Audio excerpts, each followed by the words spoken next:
Taiwan's defense ministry says that the Chinese military carried out another round of combat patrols, quote unquote, combat patrols near Taiwan yesterday. 22 Chinese warplanes and 7 Chinese warships operating around Taiwan from Sunday to this morning.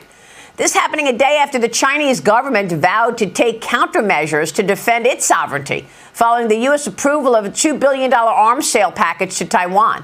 That package includes an advanced air defense missile system battle tested in Ukraine. Gordon, can you believe this? China goes and does all this testing around Taiwan and then comes out with this idea that it's going to protect its sovereignty. What about Taiwan's sovereignty?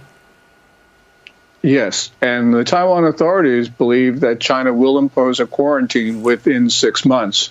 A quarantine is not an act of war, but in these circumstances, it's going to lead to a blockade, which is an act of war.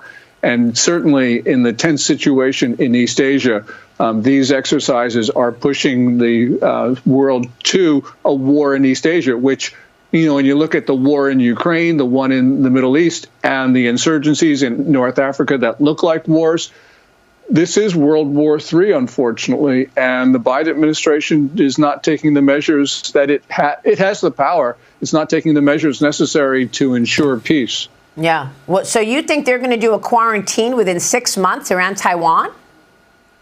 That's what the Taiwan authorities think, and I think that that's reasonable because yesterday's exercises were blockade practices, as were what the Joint Sword 2024B exercises on the 14th and 15th of this month.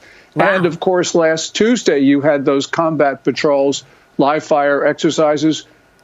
This really is looking very, very worrisome, and we're not taking the measures to help Taiwan that are needed at this moment.